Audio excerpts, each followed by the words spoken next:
Assalamualaikum warahmatullahi wabarakatuh. Saya Cindy Dianadia dari kelas 10 pemasaran A.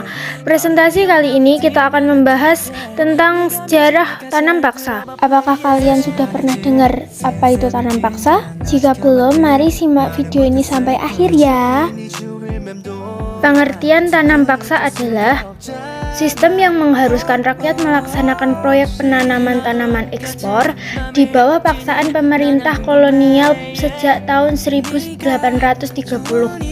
Jadi, dari pengertian tersebut, kita dapat menyimpulkan bahwa rakyat dipaksa menanam tanaman ekspor untuk kemudian dibeli Belanda dengan harga yang murah. Bahkan, jika barang yang dihasilkan tidak bagus, Belanda akan meminta barang tersebut dengan paksa tanpa membayar sepeser pun. Tega sekali, bukan? Kira-kira siapa ya pencetus tanam paksa? Tokoh pencetus tanam paksa adalah Johannes van den Bosch. Van den Bosch adalah orang berkebangsaan Belanda yang menjabat sebagai Gubernur Jenderal Hindia Belanda yang ke-43 pada tahun 1830 sampai 1834. Selain Van den Bosch, ada juga loh tokoh pendukung yang mendukung tanam paksa. Tokoh yang mendukung adanya tanam paksa adalah NHM. NHM mendukung pelaksanaan tanam paksa karena mendapatkan hak monopoli untuk mengangkut hasil tanam paksa dari Hindia Belanda ke Eropa. Jadi, pada saat itu NHM membantu mengekspor barang. Membahas pencetus dan pendukung udah nih, sekarang kita bahas tokoh penentang yuk. Tokoh yang menentang adanya tanam paksa adalah Baron van Havel dan Fransen de Boot. Kedua tokoh tersebut juga berjuang keras menghapus sistem tanam paksa melalui parlemen Belanda. Ketiga tokoh udah dibahas nih.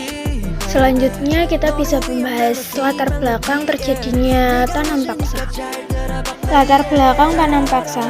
Sistem tanam paksa pemerintah kolonial Belanda dilaksanakan karena sejumlah peristiwa dan kondisi saat itu, di antara lain sebagai berikut. Belanda menghabiskan biaya besar karena terlibat dalam peperangan di masa kejayaan Napoleon Bonaparte di Eropa. Ada juga perang kemerdekaan Belgia yang diakhiri dengan pemisahan Belgia dari Belanda pada 1830. Kemudian Belanda menghabiskan biaya hingga sekitar 20 juta gulden untuk menghadapi perang Diponegoro. Selain itu, kas negara Belanda kosong dan hutang yang ditanggung Belanda cukup berat. Dan kegagalan upaya memperhatikan gagasan liberal.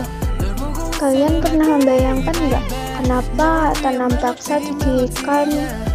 Terus apa tujuannya? Yuk sekarang kita membahas tentang tujuan tanam paksa. Tujuan tanam paksa adalah merangsang produksi dan ekspor komoditas pertanian yang laku di pasar dunia.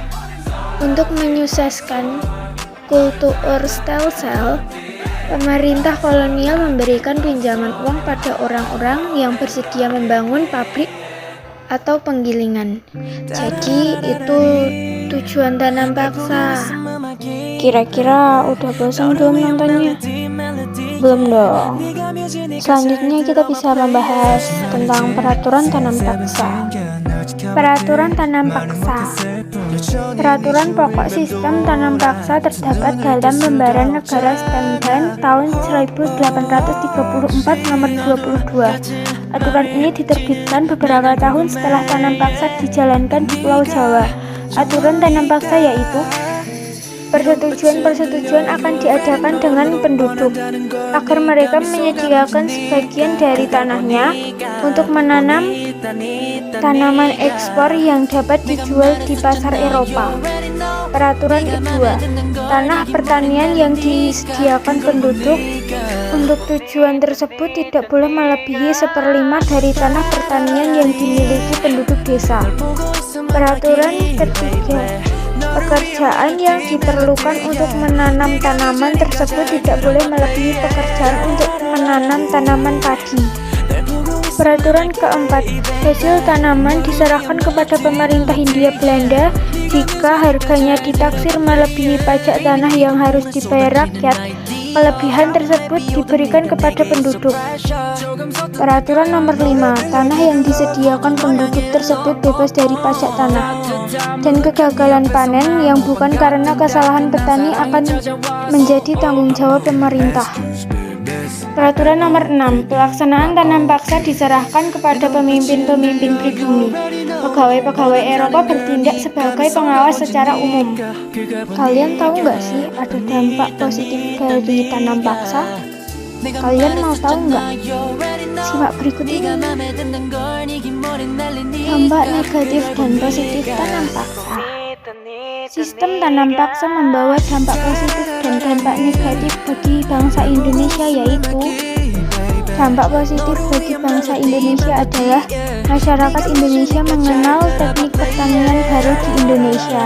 Sedangkan dampak negatif adalah rakyat Indonesia mengalami penderitaan yang cukup panjang karena harus bekerja keras memenuhi target tanam paksa. Langsung aja kita menuju riwayat. Riwayat tanam paksa yaitu di bawah pemerintahan Van der Bos, Belanda menerapkan sistem tanam paksa yang dikenal dengan istilah Kultuurstelsel dalam bahasa Belanda. Dalam sistem ini, penduduk desa meminta untuk menanam hasil perkebunan yang menjadi permintaan pasar dunia pada saat itu untuk diekspor. Di mana aja sih daerah-daerah yang mengalami tanam paksa? Kira-kira daerahmu mengalami tanam paksa tidak? Yuk kita cari tahu. Jadi daerah yang mengalami tanam paksa adalah daerah utara Jawa seperti Krasidenan Cirebon, Pekalongan, Tegal, Semarang, Jepara, Surabaya, Pasuruan. Sedangkan daerah luar Jawa yaitu Sumatera Barat, Minahasa, Minangkabau, Palembang, Ambon, dan Banda Aceh. Banyak kan? Udah selesai aja nih. Sekian yang dapat saya sampaikan. Maaf jika ada kekurangan karena kesempurnaan itu lagu Rizky Febian. Terima kasih.